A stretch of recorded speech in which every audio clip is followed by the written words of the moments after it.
right, Yang. We're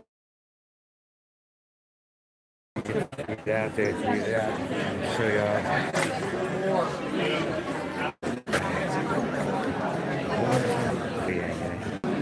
Good job. That's probably Yang Gang. I'm gonna have to set y'all down a second.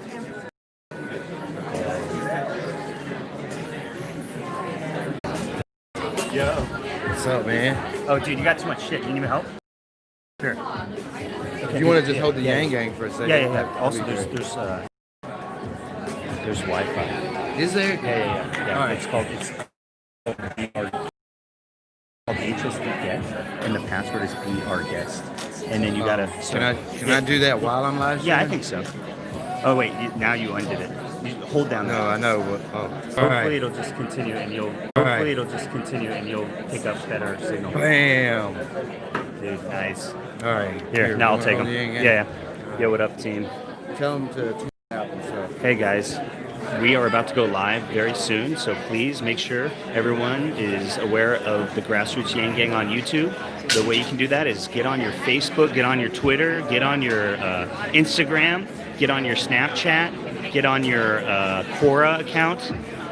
Go to your local grocery store and tell the teller, go and knock on doors and canvass for Grassroots for Yang, or Grassroots Yang Gang, not for Yang, sorry. But yeah, please let everyone know we are going live. We just got the Wi-Fi password set up, so we should have a good connection. Get everybody on YouTube in here. If there is anyone who's on YouTube who is not in this channel, please get in immediately. Oh, here we go. They're trickling in. The Yang Bucks are trickling up. I see. We got 44. Welcome all 49 of you. And, you know, if you're here, don't forget, it takes a lot of work for Russell, you know, to go around and do all this work. Throw in this little super chat, you know, give him a little message, a little love, donate a little bit, help him pay for that gas that got him all the way up here or down here, I guess, from Vermont. You know, they got mouths to feed. They got a family going out here. So make sure you guys are showing the love for all the hard work that this man is doing. Look at him over here. Look at him. Doing some hard work for all you ladies and gentlemen. And let's get some, you know, there's 52 people in here, but there's only 13 likes. Why don't we have 52 likes? I'm wondering, what is it that the 38 of you who didn't like it don't like about this stream? It's probably me. You probably want the Grassroots to come back. And I promise you, as soon as we hit 52, I'll give it back to them. As soon as we get those likes up there, as soon as we get those donations and those super chats in here, then I think I'll consider giving it back. But until then, I don't think you guys deserve all the hard work that has been done for you. We're at 30. We're getting up there. 58 people, 61. Oh, only half of you have liked it. Come on, can't we get 62 likes in the chat? You are working hard over here. I'm just telling them to like. Come on, guys. Let's get some. You know what? I want to see every single person in here give $1. If we can all give $1, you know how much that would fill an entire tank of gas with $60. You know, and now I'm thinking about California prices. That might be a tank and a half in New Hampshire prices. That's about a tank and a half. Yeah, you see that? You guys want more of this beautiful content brought to you by Grassroots Yang Gang? Then you need a show. Head of Steve Marchand. Yeah. Woo! There you go, man. All right. How y'all doing? There you go. Okay, that was next. One of my jobs in a few minutes, because they made really good. I thought I drove fast on Route 101. They drove presidential fast on Route 101. They drove Secret Service fast on Route 101. So let's get you warmed up properly. He'll be here. The next president's going to be here in like 5 minutes. Holy cow. Tell me how you're doing, Hampton, tonight.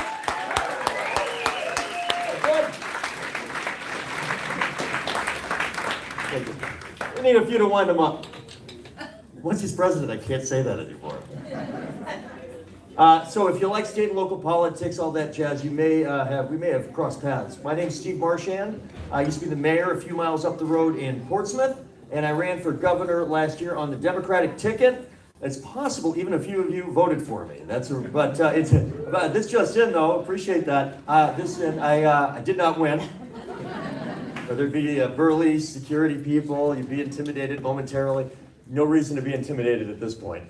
But one of the silver linings of that was that a year ago, no coincidence, pure coincidence, a year ago today, I met Andrew Yang. We got coffee in Manchester. And 5 minutes in, I realized I'm going to like this guy. 44 years old at the time, first generation American, father of two, really likes math. Holy, that's me. And within 5 minutes, the friendship had begun. And within an hour, I realized I had met somebody who might be a president.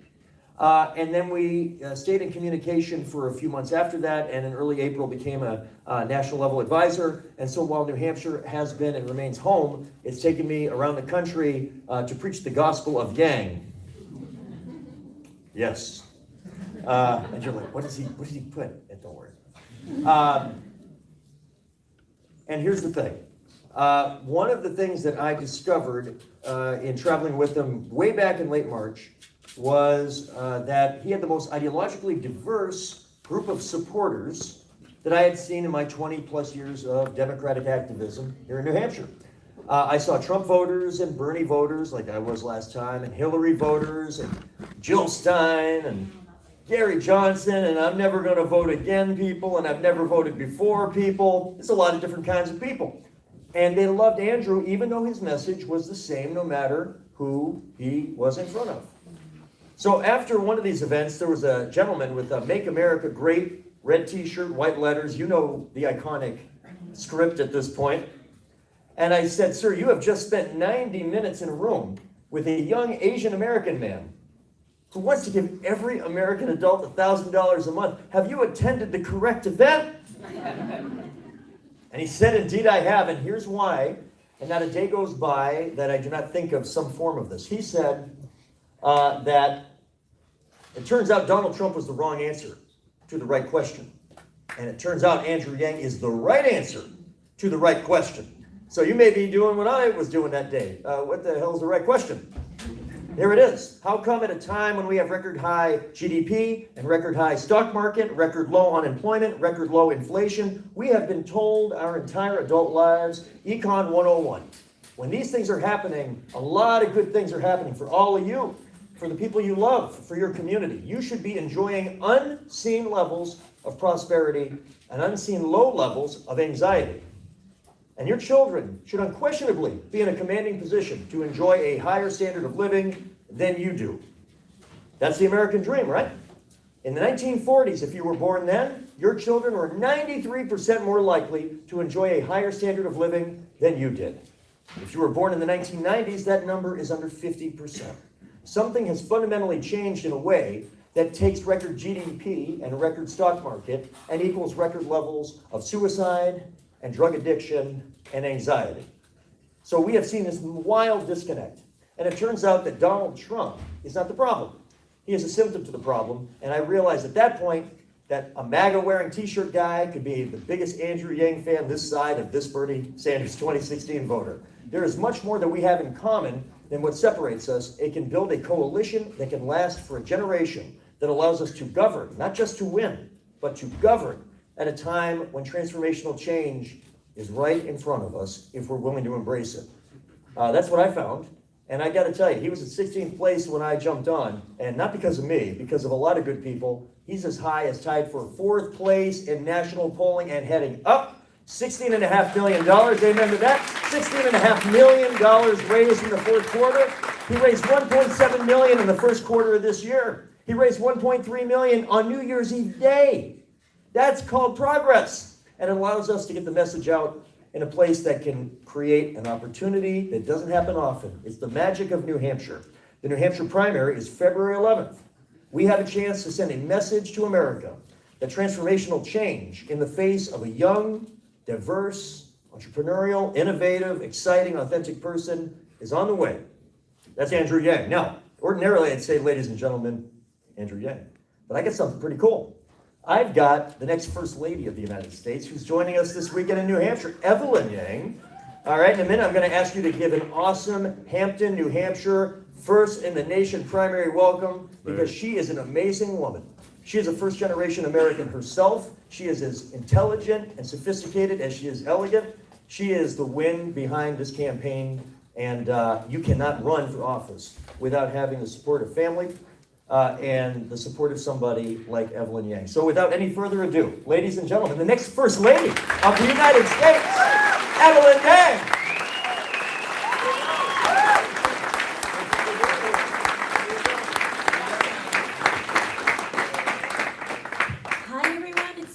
Here. I don't know if you guys know this, but Andrew and we spent some time here with the kids over the summer, and I love Hampton. The kids love Hampton. You have some of the best beaches anywhere. And the arcades, our kids were in heaven. So it's so great to be here, and thank you all for being here today. I've only recently started to join Andrew on the trail because of our two boys at home. They keep me pretty busy. But I love being out here when I can because I think I'm useful.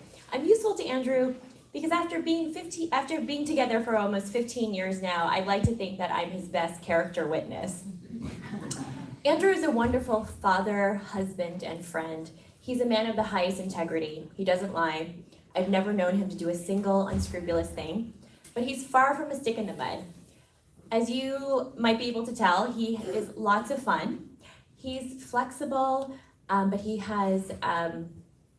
principled, and he has incredible judgment when it comes to the things that really matter. He is generous in heart and soul and action. By the way, I took all of that from our wedding vows. I'm kidding. Our wedding vows were a lot more generic. But all that aside, here's why I think my husband, Andrew Yang, would be a great president. It is so upsetting how divided our country has become. It's why we can't get anything done. Andrew's campaign message is humanity first. That includes all of us. He says all the time, it's not left, it's not right, it's forward. His intention was loud and clear from the very start.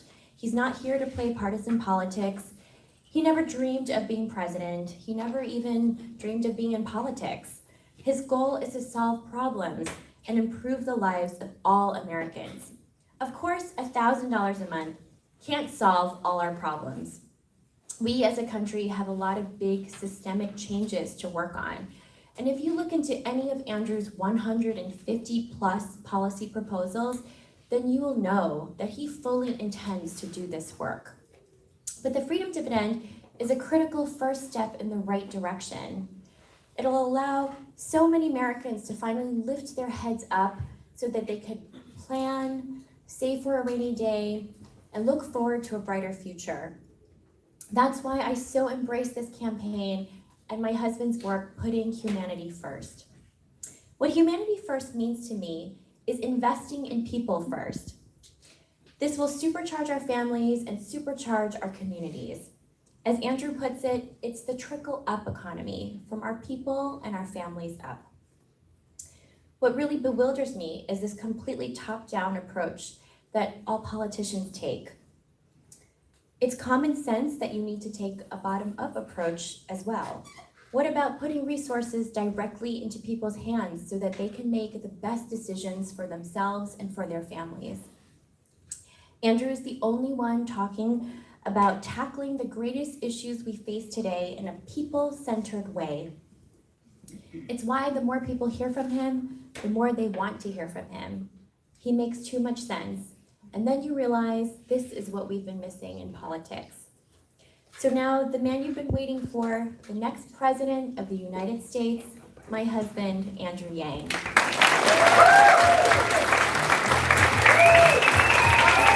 Let's go, Andrew!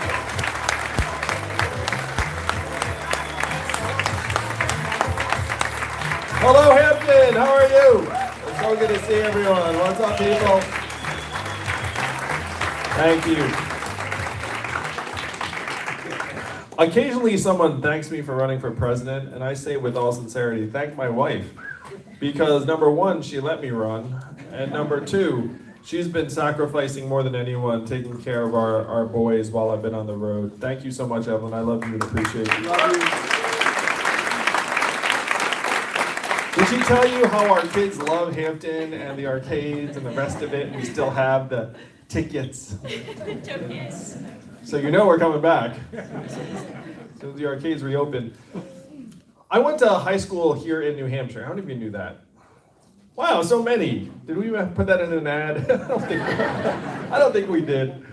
I graduated from Phillips Exeter Academy in '92. They just invited me back to speak, which was a fun experience.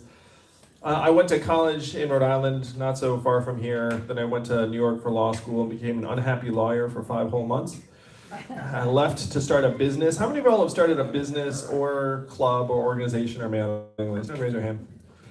So if you have your hand up, you know a couple things. Number one, it's much harder than anyone ever lets on. And number two, when someone asks you how it's going, what do you say? Great. Great. My business too went great until it failed. My parents told people I was still a lawyer because they're Asian, among other things. But I'd been bitten by the bug and I said, I want to try and get better at running a business, starting a business. So I worked at a small company and then another one. And then I became the CEO of an education company that grew to become #1 in the US and was bought by a bigger company in 2009. Now 2009 was a very tough time in much of the country. It was the financial crisis. How many of you were here in New Hampshire at that time, 11 years ago? Most all of you. How was that time in your community? Scary, difficult. I was at another event in New Hampshire and a 14-year-old boy raised his hand. And I looked at him, I said, how would you remember this? You were 4 years old at the time. And then he said, well, my family had to sell their house, so I remember that time well. And I thought I had some insight as to why the economy crashed 11 years ago. It was because so many of the wannabe whiz kids I'd gone to Exeter and Brown and Columbia with had gone straight to Wall Street, then come up with mortgage-backed securities and derivatives and exotic financial instruments that ended up tanking our financial system. So I thought, well, that's a train wreck. That's a disaster. And this is where Evelyn, actually, again, being an incredibly supportive spouse, comes in. How many of y'all work at nonprofits right now? How many of you volunteer at a nonprofit? For that second one, you really should just raise your hand and pretend. That's like, are you a good person? It's like, yes I am.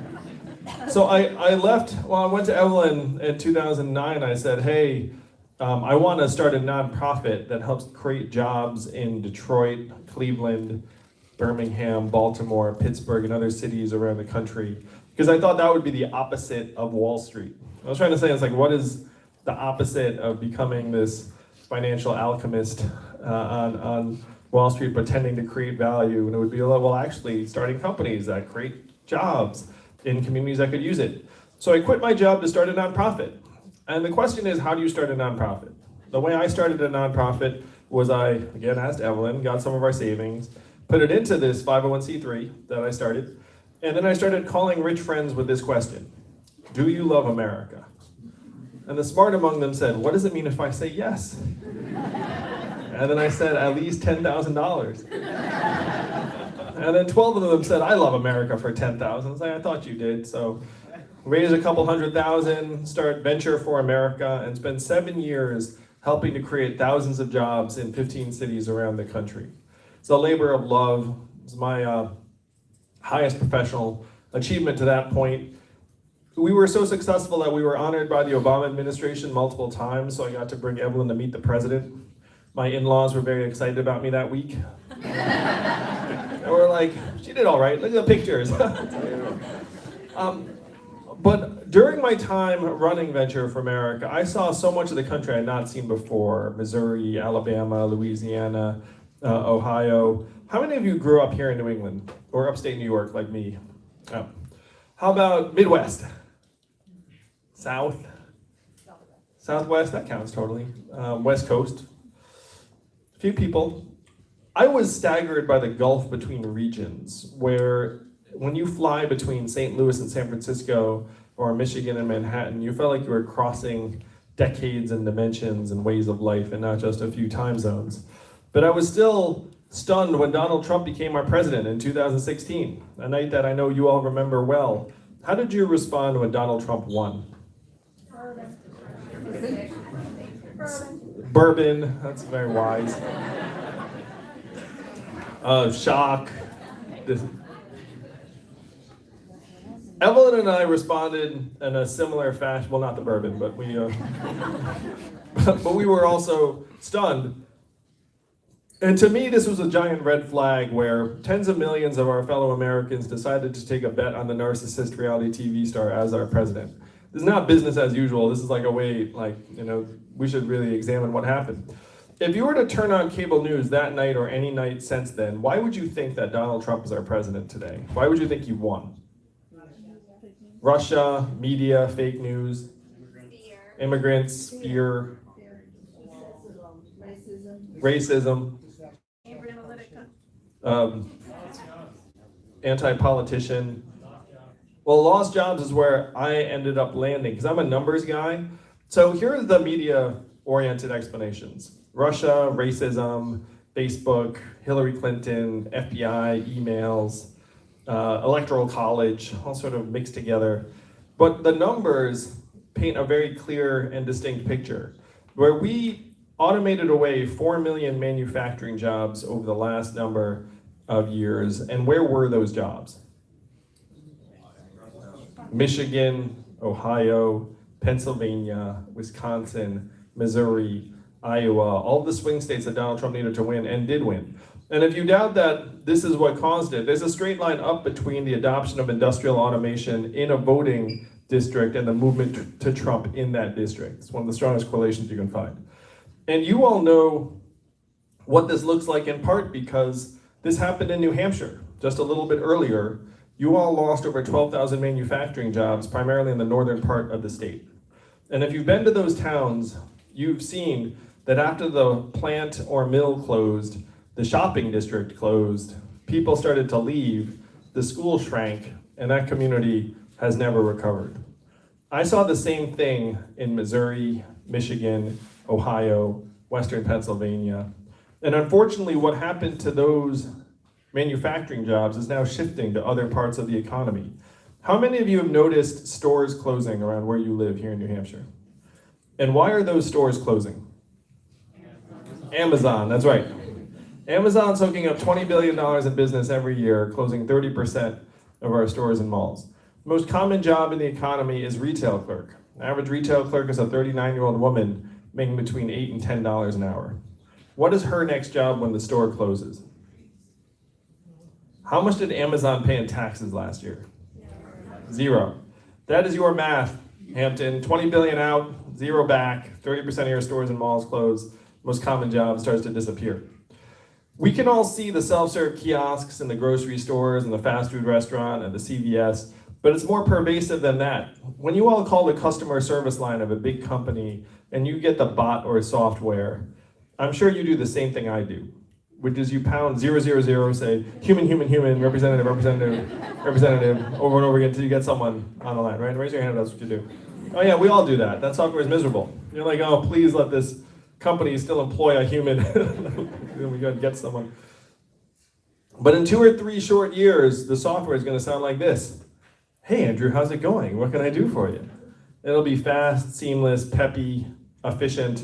What is that going to mean for the 2.5 million Americans who work at call centers right now making $10 to $14 an hour? How many of you know a truck driver here in New Hampshire? It's the most common job in 29 states, 3.5 million truckers in this country. My friends in California are working on trucks that can drive themselves. They say they're 98% of the way there. A robot truck just transported 20 tons of butter from California to Pennsylvania 2 weeks ago with no human intervention. Why did they choose butter for this maiden voyage? I have no idea. But if you Google robot butter truck, it pops up. And then in Pennsylvania, a giant stack of pancakes awaited them. But the robot trucks are real and are being developed. And one reason I'm confident that the robot trucks will hit the highways is because of the almighty dollar, where the cost savings from robot trucks are estimated to be $168 billion a year. Think about that number, if they can automate trucking. So we're heading in that direction very quickly. What is that going to mean for the 3.5 million truckers or the 7 million Americans who work at truck stops, motels, and diners around the country that rely upon the truckers getting out and having a meal every day?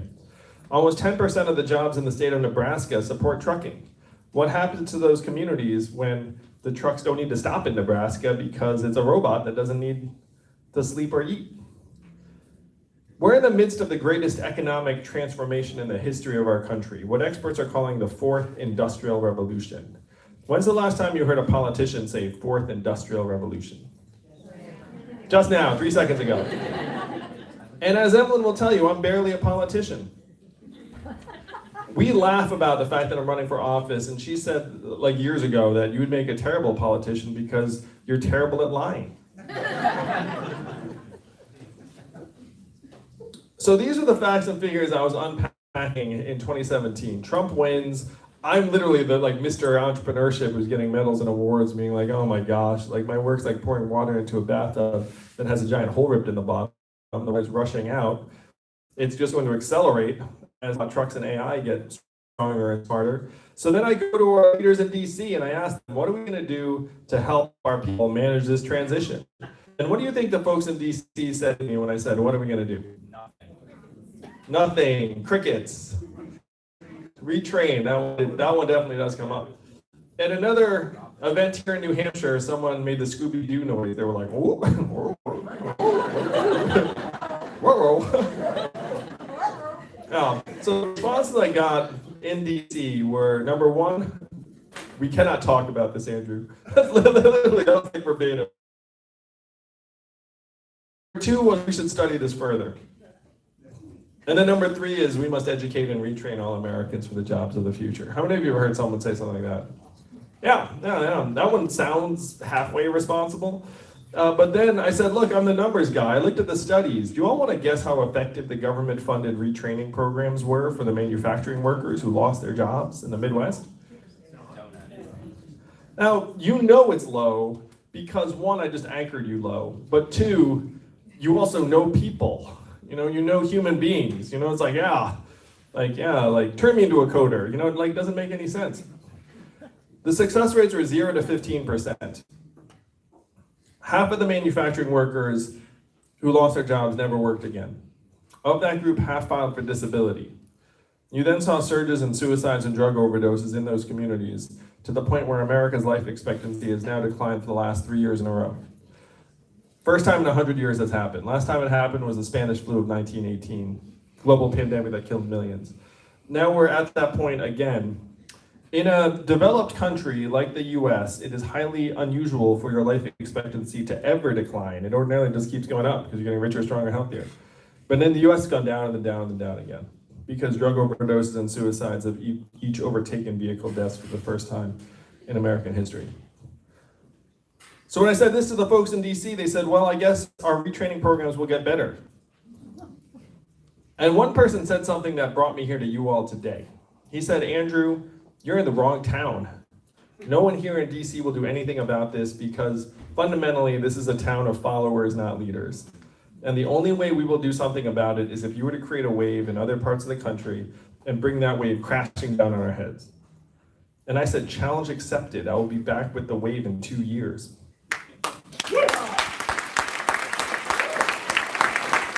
So that was 2 years ago.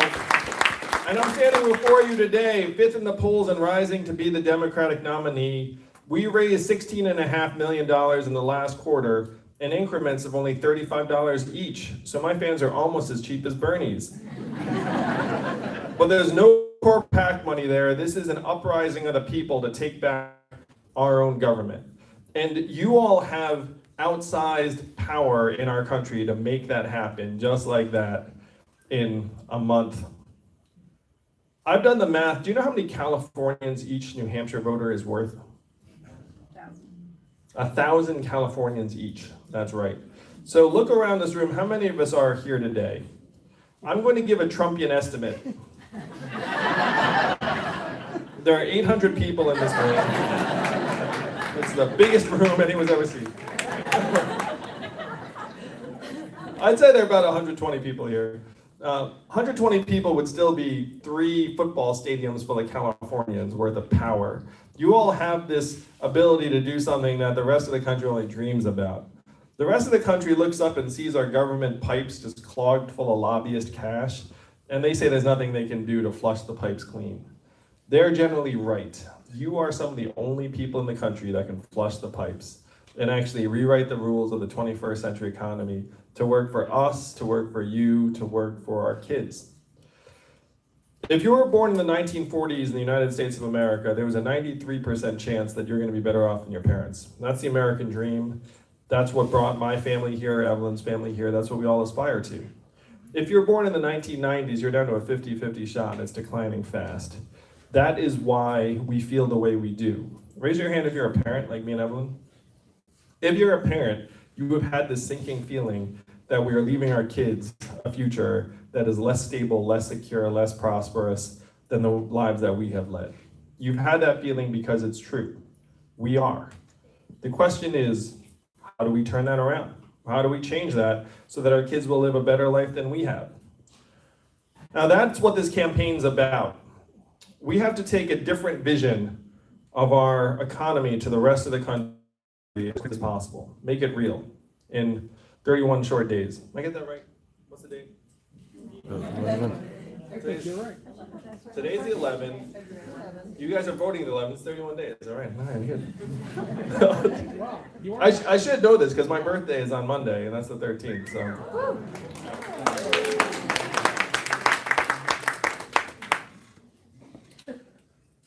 So the question is, how do we take all this money that is flowing out of our communities and bring it back, put it into our hands? Now, if you were here today, at some point you heard that there's someone running for president who wants to give everyone $1,000 a month. Maybe you saw it on a TV ad. I think we put it in one of those ads. And I know the first time you heard this, you thought, ha ha, that's a gimmick, that will never happen, that's too good to be true. I know, I get it. But this is not my idea, and it's not a new idea. Thomas Paine was for it at the founding of the country. He called it the citizen's dividend for all Americans. Martin Luther King, whose birthday we celebrate every year, was fighting for this in the 60s, guaranteed minimum income for all Americans. And it is what he was fighting for when he was killed in 1968. 1,000 economists, including Milton Friedman, one of the godfathers of modern economics, endorsed this plan in the 60s. It was so mainstream, it passed the US House of Representatives twice in 1971. And then 11 years later, one state passed a dividend where now everyone in that state gets between $1,000 and $2,000 a year, no questions asked. And what state is that? Alaska. And how does Alaska pay for it? And what is the oil of the 21st century? Data, technology, AI, self-driving cars and trucks. A study just came out that said that our data is now worth more than oil. How many of you saw that study? How many of you got that data check in the mail last month? If our data is now worth billions of dollars, who's getting it? Facebook, Amazon, Google, Apple, and the trillion-dollar tech companies that are paying zero or near zero back into our society. You see how this is working? That's how it feels like we're getting sucked dry, because we are. I'm going to talk for a moment about, again, if you're a parent, you have this feeling that your kids are getting addicted to smartphones, maybe. You know who doesn't use smartphones? The people who live in, or don't let their kids use smartphones, the people in Silicon Valley. There's like the most screen-less schooling environments and home environments you've seen. Because they know that they have the smartest engineers in the country turning supercomputers into dopamine delivery devices for teenagers, and it's having a negative effect on our kids' mental health. But hey, they're making more money, and they just don't let their kids use it. I mean, that is where our society has progressed today, where the dollar overrides everything. This is what we have to change. If we get our fair share back of every Amazon sale, every Google search, every Facebook ad, every robot truck mile and AI work unit is coming down the pike, we can easily afford this $1,000 a month for every American. Particularly because when the money is in your hands in this trickle-up economy, where will the money go? How will you actually spend it in real life? How much of it will stay right here in New Hampshire? Most of it. You might get your own Netflix password. Some of it will like float up. The person here just said Amazon is fine. You get an extra blender. But most of it would stay right here in your community. It would go to car repairs you've been putting off, and daycare expenses, and Little League signups, and local nonprofits, and local religious organizations. This is the trickle-up economy. And this would also give our kids a reason to feel like they can build a life just about anywhere instead of feeling like they have to go outside of the town or outside of the state to live the kind of life that they want. This is what we can make real just like that in 31 days. We're being told over and over again how great things are in our economy. You know, record high corporate profits, record high GDP. You know what else are record high in the United States right now? Financial insecurity, stress, anxiety, mental illness and depression, suicides, drug overdoses, all at record highs. Again, if your corporate profits are going up and your life expectancy is going down, which do you listen to? Our measurements are leading us in the wrong direction. Robot trucks will be tremendous for corporate profits and GDP. They're going to be terrible for a lot of Americans. So we have to start measuring how we're doing based upon how we're actually doing. And I know how bad the economic measures are because of my own family. Evelyn is at home with our 2 boys every day, one of whom is autistic. How much is her work calculated at in our economic measurements? 0. Evelyn and stay-at-home parents around the country get a 0. Caregivers, people taking care of ailing loved ones, 0. Volunteers and activists, 0. Coaches, mentors, 0. Artists, 98% of the time, 0. It's unfortunate, I mean, it's hard, you know. Journalists, increasingly, we put 2,000 local newspapers out of business in the US because all of their ad revenue just floated up to the cloud. How can you have a functioning democracy if people don't have any local news? These are the things that we claim to value most highly in our lives, and we're allowing them to get zeroed out one by one. Family, community, democracy. Unfortunately, right now, everything that we value is getting overrun by the almighty dollar, by these giant tech companies, and by our government that's complicit in the whole thing. Washington, D.C. today is the richest city in our country. Think about that for a second. What do they produce? Whatever they're producing, business is good. One of the things I'm championing is term limits for people we send to DC. Yeah.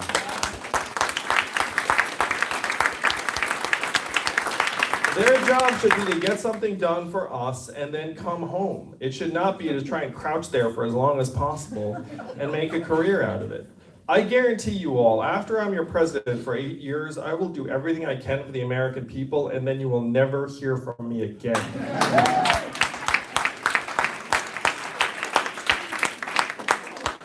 So DC right now is listening to the corporate profits.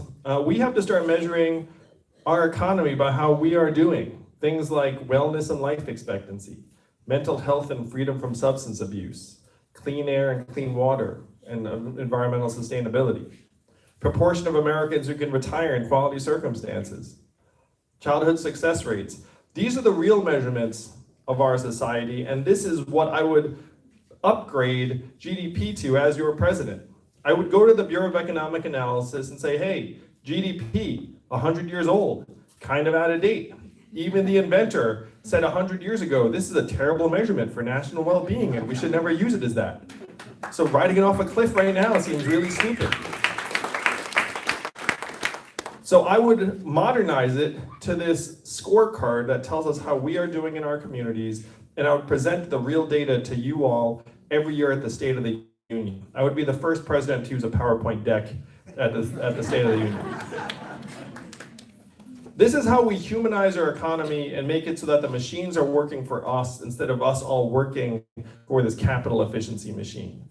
This is how we make sure and let the rest of the country know that economic value and human value are not the same things, that we have intrinsic value as Americans, as citizens, and as people.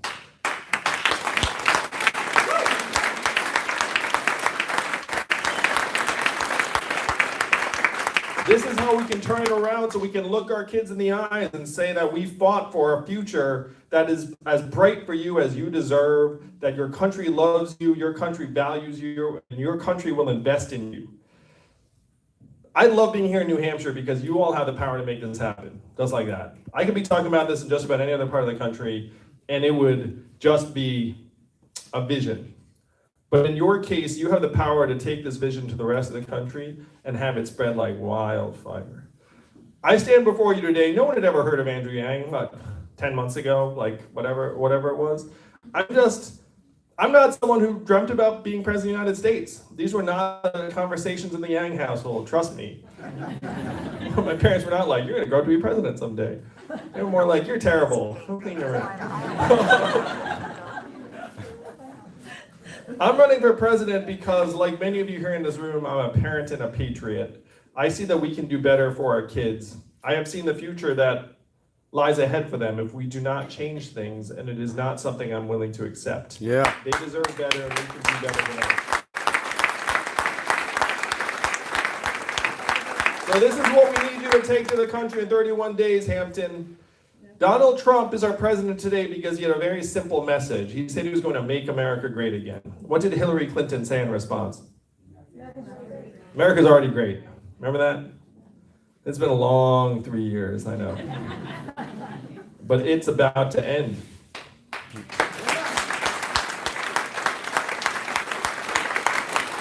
Hillary's response did not go over well because the problems are real. We need to acknowledge the problems and their depth and severity and the suffering in our communities. But Donald Trump's solutions were the opposite of what we need. What did he say he was going to do? Build a wall, turn the clock back, bring the old jobs back. Hampton, you know we have to do the opposite of these things. We have to turn the clock forward. We have to accelerate our economy and society to rise to the real challenges of the 21st century. We have to evolve in the way we see ourselves and our work and our value. I am the ideal candidate for this job because the opposite of Donald Trump is an Asian man who likes math. Yeah. Thank you very much. You may not know this, but math is an acronym, and what does it stand for? Make America think harder. Make America think harder, that's right. It's your job in 31 days, Hampton, to move this country, not left, not right, but forward. And I know that's just where you'll take us. Thank you all very much. Thank you, Hampton. And now I think we've got some time for some questions. If there's someone wants to run a mic, and then I'll let you select. Well, go ahead, Andrew. Thank you. Should I stand up or something? I don't know. So I am a big fan of the plan for the Freedom Dividend. I really support UBI. I think it's necessary in the coming years and such, but I think that the Freedom Dividend isn't going to mean it as much as it should if we have to waste a bunch of it on private health insurance. So what is your stance on Medicare for all? It's a great question. I am for universal health care in the United States of America. I believe that healthcare should be a right of citizenship. I do not think we should legislate away private insurance. I think the goal has to be for the government to demonstrate that this universal healthcare plan is the better option in terms of price, convenience, quality, and then squeeze out private insurance over time from the market. Now, there's a bit of confusion around, like, quote unquote, like, how do you pay for it? How do you pay for it? It's ridiculous because we're already paying for it in so many ways. First, it's the number one cause of bankruptcy in the US. We're spending $3.6 trillion to worse results than other countries, in large part because our healthcare system is not actually designed to make us stronger and healthier. What is it designed to do? Make maximum revenue for drug companies, device manufacturers, and private insurance companies. I'm going to give you an example that's close to home here in New Hampshire. How many of you know who Dean Kamen is? So Dean Kamen is an inventor. He invented the Segway. He lives here in New Hampshire. He's like a modern day Edison. I love this guy. Anyway, so I was hanging out with Dean Kamen. I don't do this every day. I'll make it sound like I'm like name dropping. I was like hanging out with Dean Kamen. Anyway, I met with Dean Kamen in his like really cool house. And he was showing me some of his inventions. And then we came to this discussion about this portable dialysis machine that he developed that would allow people to have dialysis at home, improves their quality of life, has massive benefits. So, of course, everyone now uses this portable dialysis, right? No, and why not? Because the inpatient dialysis centers said, wait a minute, like we would lose tens of billions of dollars if everyone could do dialysis at home. So then they lobbied, the government said portable dialysis bad, unsafe, even though the data shows that it would actually be a massive improvement and would save us all tens of billions of dollars a year. That's what I mean when I say the healthcare system is not actually designed to make us stronger and healthier. It's designed to make certain companies a whole lot of money. And that's what we have to change. We have to fundamentally change the incentives of the healthcare system so that people are not getting paid based upon things that may or may not make us any better off. That's a very big structural change, but there's so much waste in the system that if we get this even halfway right, we will be able to get the access up and the cost down very, very quickly. So I'm for universal healthcare, and after you get the freedom dividend, you're not gonna have to spend that money on this private insurance plan. Has anyone here ever gotten a letter from their private insurance company saying that their rates are gonna be lower? No. No American has ever gotten that letter. So what we have to do is we have to see to it that there's actually competition with the private insurance carriers, because right now they're gouging us at every turn and it has to stop. Pick someone else. Where's my runner? Where's my mic person? Right here. Sure, thank you. Sorry. You can give her your mic if you want. Oh yeah, I can do that. Here you go. Sorry, man. Hi, Mr. Yang. My name is Fran. I want to thank you for bringing compassion and humanity to the candidate race. And actually, I'm Asian and I don't like math. There's some of us. Seriously, though, I was living in Louisiana when the BP spill happened. And I have friends who lost their livelihood, who were so desperate that they signed up with BP to go ahead and do the cleanup. BP made them sign a gag order that they could not come back and say that they were suffering, having health problems. And many of them are. So seriously, my question for you is, as president, whether or not the fossil fuel companies are found to have violated any laws, would your Justice Department to hold them legally responsible and have them share in their fair share for the cleanup for the damages their products have created, such as rising sea levels, increased heat on the planet causing wildfires? Or should the taxpayers be held responsible solely? Thank you. Thank you for the question.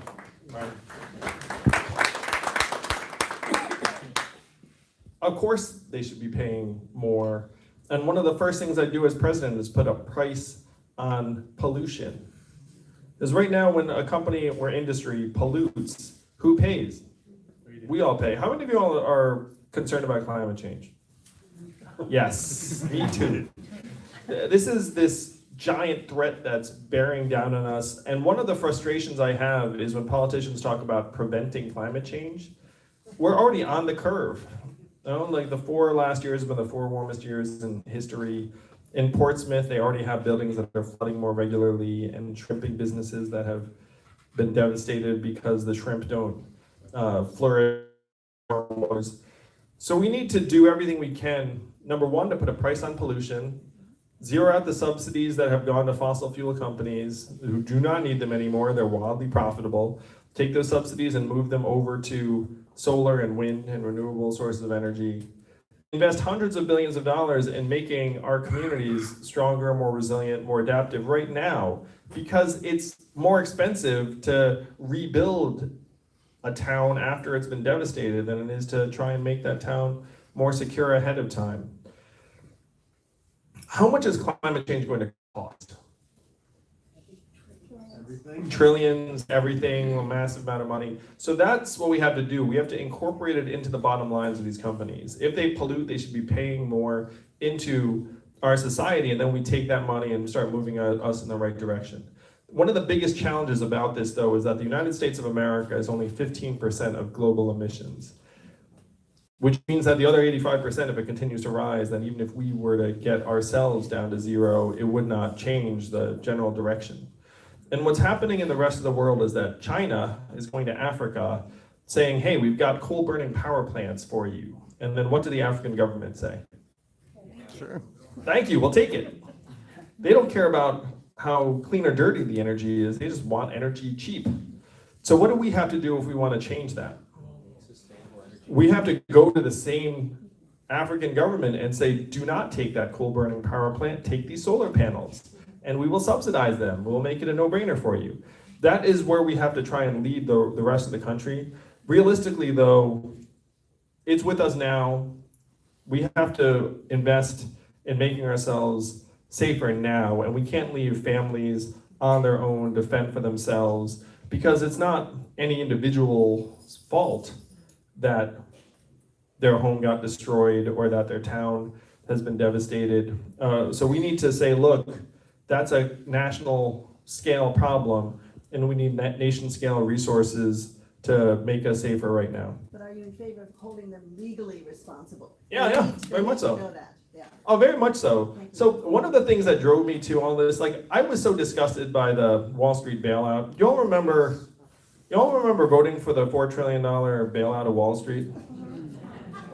Of course not. None of us voted for that. Do you remember anyone being like, where are we going to get the money? I don't know if we can afford it. I mean, we thought we only going to afford it, but they were like, ooh, you need $4 trillion? Here you go. I was so disgusted by it that I quit my job and started a nonprofit that I ran for 7 years to try and do something generative and productive. I think someone should have gone to jail for the Wall Street crash. I think someone should have gone to jail for the opiate epidemic. Yeah. And someone needs to be held accountable for all of the environmental devastation that's happened throughout the economy. So there needs to be a higher standard for corporate leaders generally. Right now, the problem with the corporate leaders is this. It's like they look up and say, hey, what's my downside? I want to pay a fine. The example I'd use is Purdue Pharma, when they dispensed millions of OxyContin prescriptions that have destroyed lives and families and communities. They paid a $635 million fine, which sounds like a lot till you realize they made $30 billion. So they paid a 2% fine. If you were a company looking at this, you think, I can literally get away with murder, and I'll have to pay some smidgen of the amount of money I'm going to make. And that's what is motivating every company right now. So how do you change it? What I'm suggesting is, if you do something that gets you fined for over $100 million, someone goes to jail.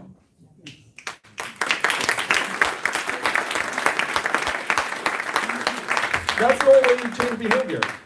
That's the only way. It's other than that, down in sense, I'll look at it and be like, I can get away with this. No, it's like, no, actually you can't anymore. Go ahead and pick someone up. I like them choosing because I feel bad. Hello, how are you doing? Oh yeah, sure, you got it. My name is Fergus. I'm an Irish student in Alabama, and so I can't vote. I'm not American, unfortunately. But I have a question for you, and it's because I've listened to you talk for 2 hours to Joe Rogan and for 1 hour to Ben Shapiro. I'm convinced by Andrew Yang. But I meet people. I'm staying with the hotel owner. He has a hotel on Hampton Beach. He sees himself as a self-made businessman. He believes in the American dream. My friends in Alabama, they're equally unsympathetic to your proposal of $1,000 a month. They see it as free money. And they see it, as I say, as un-American. I personally believe it's a change that's necessary, given the circumstances that you are very well able to articulate. I only have 2 minutes with these kind of people. Everyone else here has similar conversations with people. They don't know what to say. It's like, where's the money going to come from? So I can't make them listen for 2 hours or 1 hour. What do I say in my short conversation? Where's this money come from? You know what I'm saying. I appreciate you trying to spread the message first, and welcome to America. I hope you have a good time. Yeah. Some of the examples I would use, someone in a 2-minute basis, be like, where's the money going to come from? You'd be like, on Amazon, $1 trillion tech company paid zero in taxes? I'm like, no, that doesn't make any sense. I'd be like, yeah, I'll get the money from them. And I'd be like, that gets them thinking. You can talk about how it's like, hey, remember the $4 trillion bailout of Wall Street? Where'd that money come from? You could also say that Thomas Paine was for it, that this is actually something that was implemented in Alaska, which is a deep red conservative state. It was implemented by a Republican governor who made this argument. Who would you rather get the oil money the government who's going to mess it up somehow are you. And then Alaskan said, us, please. So these are things that I have said to people that have gotten their wheels turning somewhat. But there's a fundamental issue here that I actually do not begrudge people at all, because this is just a human issue. We are all programmed for resource scarcity. It has been a massive value add to our species, keeping us alive. And so if the magical Asian man comes around saying like $1,000 for all, like, then some people look up and be like, oh, like, you know, that's impossible.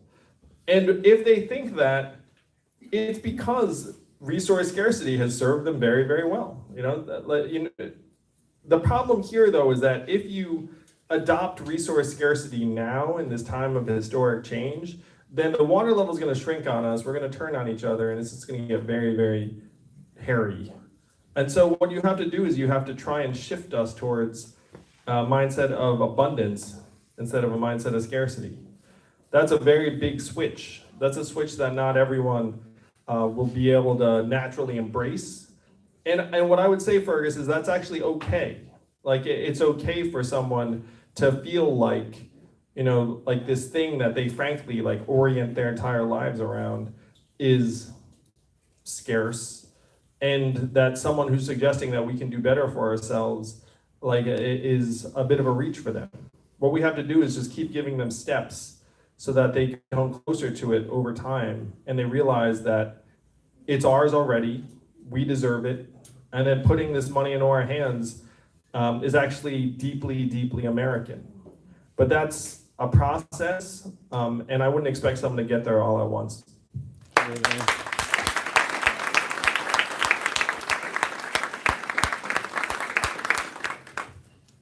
Good afternoon. So we've seen kind of Donald Trump's recklessness get us into a bunch of these conflicts. First it was North Korea, now it's Iran. And so my question is, how would you as president work to fix what he has done in terms of foreign policy wise, both shoring up relations with our allies again, and then with countries that we're more at odds with? How would you neutralize those tensions? And more specifically, would you commit to re-signing an Iran nuclear deal?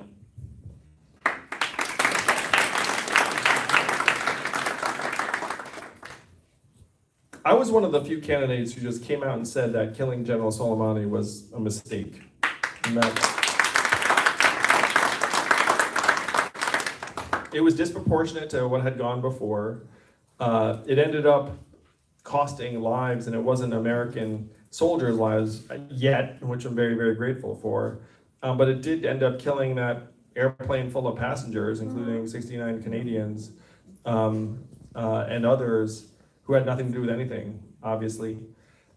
I would invest in diplomacy and reinvest in our traditional alliances around the globe. What does the Constitution say about our ability to declare war? Act of Congress. That's where it belongs in the Constitution, and that's where I would move it back to as president. 75% of Americans want nothing to do with a war in Iran. Why is it that we were at the brink of war if none of us want that war? It's because Congress has given up its constitutional authority to the executive branch since 2001. And as president, I would say, look, the Constitution says this is your power, and I want to return it to you so that you can enact the will of the American people. This would, I believe, cause us to be a bit more judicious and restrained about some of our military actions and interventions, because right now Congress does not feel like it has any accountability, and that should change. When I talk to Americans around the country, they feel like we need to end the forever wars, we need to invest some of the $6 trillion plus and thousands of American lives that have been lost or destroyed in the Middle East, and invest more of that here at home.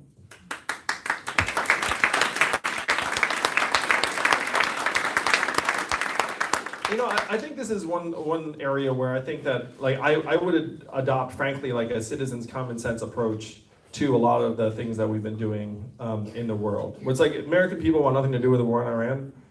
We probably should not go to war with Iran. Like, American people want us to actually make ourselves stronger and more secure. We're spending $700 billion on our military-industrial complex right now in ways that may or may not make us actually safer. What are the great threats of this time? Climate change, cybersecurity, and AI, I would argue.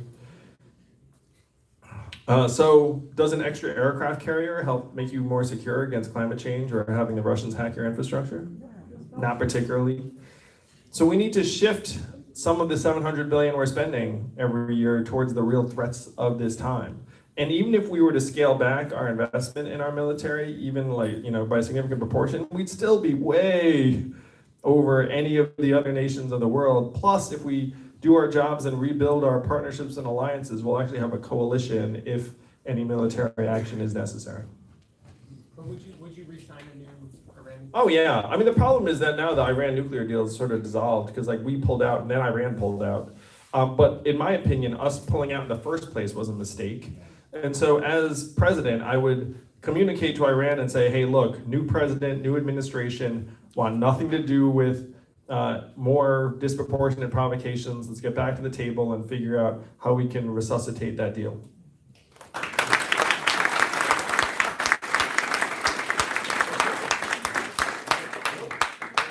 All right, ladies and gentlemen, give it up one more time for Andrew Yang. Let's go, Andrew.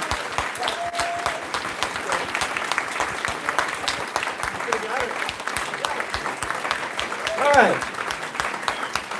How about that? So we got a little bit of time. We're threading the needle on this schedule. He's a beast. And we're heading up to Dover. But we got time, if you can be really cooperative about it, to get some selfies and photos and such things. Where do we want to line folks up who are interested in such a thing? All right, there's your photographer. We're going to line them up on one side, folks. We're going to go down. We're going down this side. All right, line up there. Let's get it done. See our staff to volunteer. Phone calls, door knocks. February 11th. Thank you.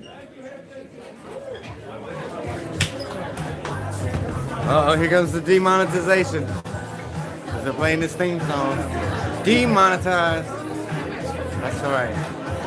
Well, Yang Gang, that was another awesome Q&A. Oh my goodness. Untitled Wu Films. Check him out on Twitter. Definitely need some more followers. Nice cross section of people here again tonight, Yang Gang. We got one more event coming for you. They canceled the later event, but we love you. We're gonna be back up and running again in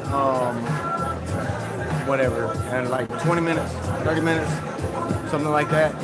When he talk about threading the needle, like we hauled ass to get here, and like we barely beat them here, and we left when they still had a line of people, so they were rolling. All right, so we love you, Yang Gang.